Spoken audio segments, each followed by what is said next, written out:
first archery video or target video, I used that spray insulation foam that expands and layered it in some cardboard, and it worked alright, but it didn't last very long.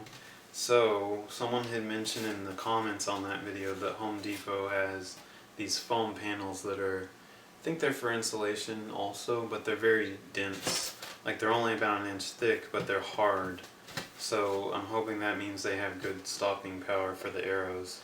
And I only bought 2 because I'm trying to keep it as cheap as possible, but if you did 3 or 4, I think it would actually be better. But we're just going to test 2 and several layers of cardboard.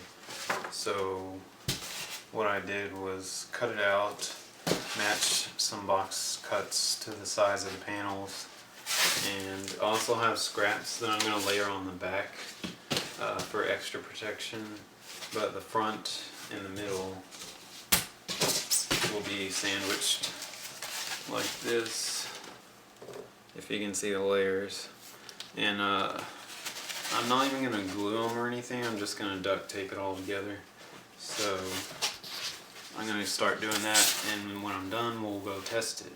And I have a real archery target now that has excellent stopping power, so we can compare the two and see if it's really worth trying to save the couple bucks, or if it's better to just buy the target. So I'm going to go ahead and make this. I'll speed up the video when I'm done, so you don't have to watch me make this for 30 minutes, and that'll be that.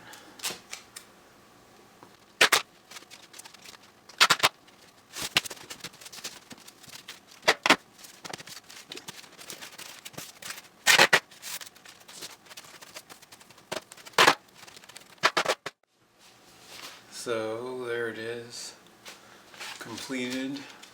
It's got some extra cardboard on this back layer, just in case. I mean, I think they're going to go pretty far through this, but I'm hoping they won't shoot all the way through.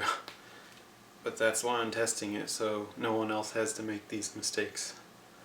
So let's go test it.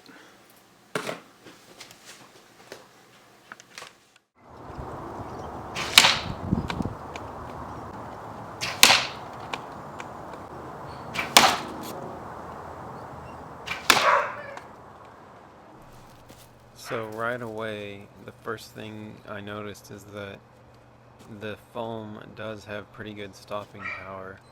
It seems to only let the arrows go through maybe 3 to 5 inches deep, so that's pretty good.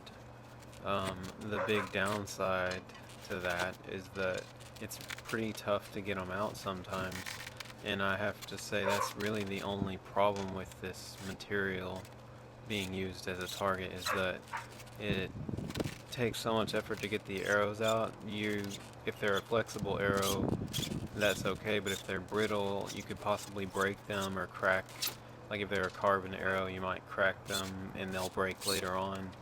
I didn't have that problem with mine, and as long as you're careful, you probably won't have that problem, but that's the only real drawback to using this foam, is that it can be kind of a pain to get the arrows back out.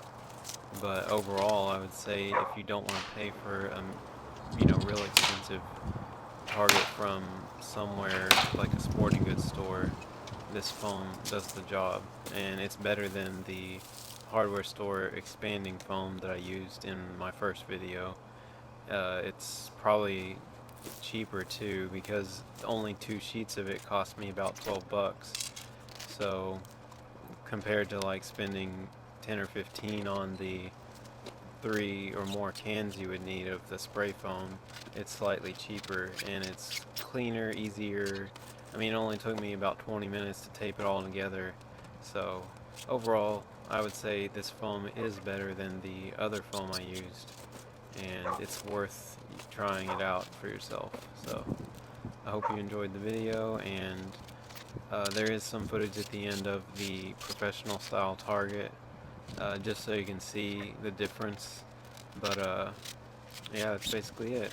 I hope you enjoyed the video.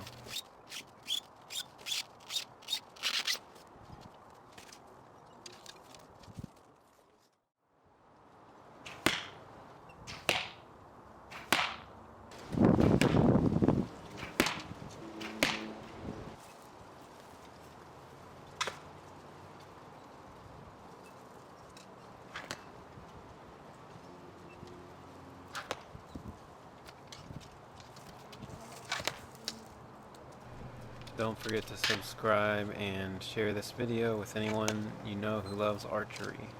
Thank you.